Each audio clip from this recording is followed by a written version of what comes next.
Hotep, my African brothers and sisters, my African family. I just wanted to expound on a few things. I will never stop sharing this book. This book is a total gem. I will always bring this book up every time. This book is a gem, and we need these books in our library. We need to be reading, okay? But another important book is this book, Alkaline Herbal Medicine. A lot of our people don't understand the importance of health until they are sick, okay? Prevention is better than a cure. If you prevent something from happening, it won't happen, okay? It's just that simple mathematics. So this book, Afrikan Centered Biological Nationalism by Kwesi Anan Ababio. This is a total, did I say it? Yes, it's a total gem, okay? African liberation is not, it's not something we should be taking for granted. It's about our survival.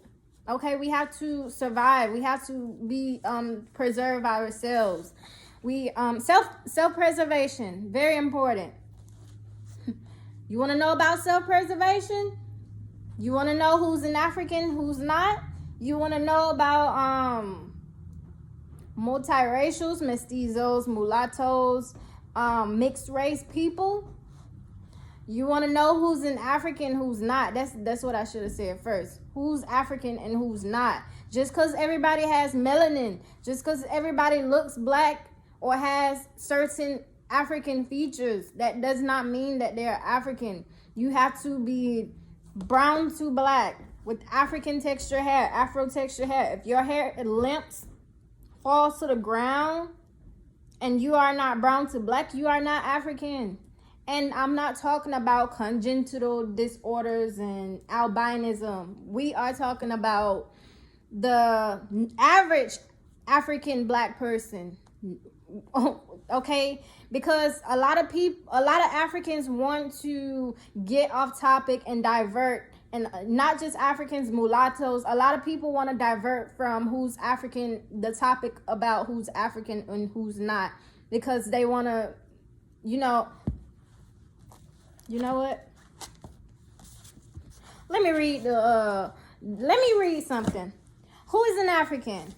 Definition: an African person is a person with the skin color range of brown to black with African texture hair. Okay? And he said, I use the above definition as my basic definition of an African person. However, to be more precise, I use the following definition to provide more details. Okay? This is what the book says. This is what nature says. This is what the universe says. Our ancestors. First of all, I want to state for the purposes that here that a black person and African are synonymous. Means it's the same thing. If I say black, I'm talking about African. If I say African, I'm talking about black. Okay? I will also say that an African person is someone with two African parents. Meaning you can't say that a person is, it's illogical to say that a person is African or black because they have one African parent, like Bob Marley, Haile Selassie, and Anthony Joshua, who's of Nigerian nationality. Do not confuse race with nationality. Do not confuse race with nationality. Do not. Okay? Where was I? All right. Thus, an African is a man, woman, or child, girl or boy, that has an intense, rich, and profuse epidermal melanin content, okay, which results in a bold and conspicuous dark brown or deeply brown skin color. Additionally, an African man, woman, boy, or girl has coarsely textured hair that in its natural state and without chemical application, meaning without nothing, no chemicals, no shea butter, whatever. Shea butter is not a chemical, but without any additives, it is elliptical and tightly spiraled. Coily, not curly. Curly is type 3 hair, type 2 hair. We have type 4 hair. African textured coily hair. The hair is resistant to making substantial motion from a static position due to a light wind or sudden neck movements or other light physical contact. It is not wavy. It is not straight. Okay, it is not straight. It's not wavy or curly. And the hair or short locks do not fall limply towards the body. But the hair naturally grows up and outward from the head unless the hair is braided or locked. When discussing important issues with people, some people have the tendency to focus on meaningless details in an effort to stall the conversation. And I was just saying this. That's why I brought this book out. Okay, to start a conversation at an inconsequential point of disagreement so that the full implications of the conclusion will never be reached, and thus action cannot be undertaken. So even though the definition quoted above is not an apt one, which I wholly agree with, I also agree with it too, I felt the need to provide within the elaborated definition a description of what an African person is not. My definition is biological and not geographical, okay? What he means by this is that just because an African was born outside of Africa, that doesn't mean they're not African, okay? African is determined by your your biology, your genetics, your DNA. You two African black parents, okay? You can't say because an African like myself was born in America or any other continents or countries out of Africa does not mean that they're not African, okay? We're African first, African centered, okay? So an African person is not a person who was simply born on the continent, the African continent. However, the biological group to which I am referring to is largely concentrated on the African continent. Hence, the landmass is used to refer to the people as well, us.